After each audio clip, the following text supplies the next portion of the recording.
We said more parties could join the war, and now they have. Like I said, the Houthi rebels in Yemen, they have declared war on Israel. And it's not just empty words, they are backing it with action. The Houthis fired rockets and missiles at Israel. The IDF, the Israeli Defense Force, shot them down. Now, this development is very important because until now, it was Israel versus Hamas. Yes, Hezbollah rockets were being fired, but it wasn't an official declaration of war. This one is. With the help of God, our armed forces have launched a large barrage of ballistic and cruise missiles, as well as a significant number of drones at various targets of the Israeli enemy in the occupied territories. It affirms the continuation of carrying out more qualitative strikes with missiles and drones until the Israeli aggression ceases.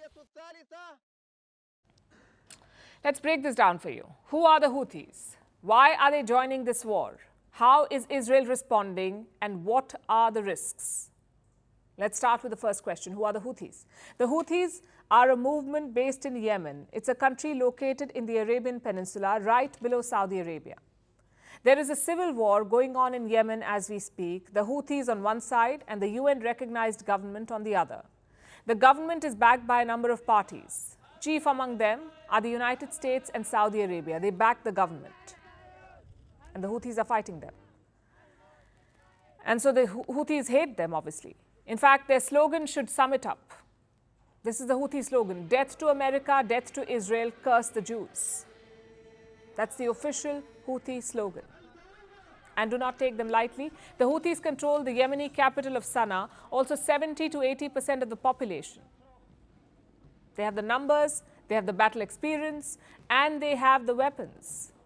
Take a look at their arsenal. Reports say the bulk of it is the Burkan 3 missile. Its range is around 1,200 kilometers, just enough to strike Israel. Then you have the Badr P-1 rockets, range of 150 kilometers. They also have precision-guided rockets and anti-ship missiles. And the Houthis do not hide any of this. Just look at their military parade in September.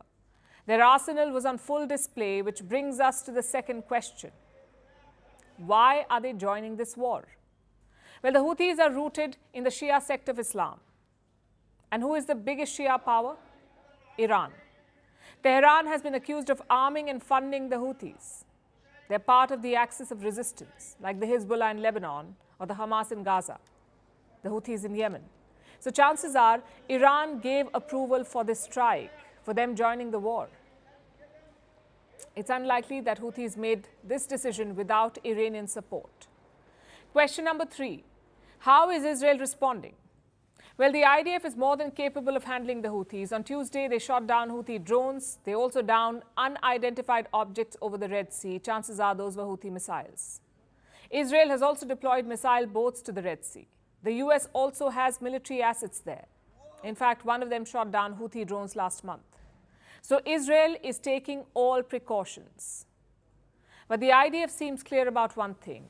Houthis or not, their focus is still on Gaza. There are many actors in the region who operate as Iran proxies, such as the Houthis, who are trying to challenge us and distract us from the war in Gaza. We remain focused. We are focused on the war in Gaza. We will know how to defend ourselves wherever needed.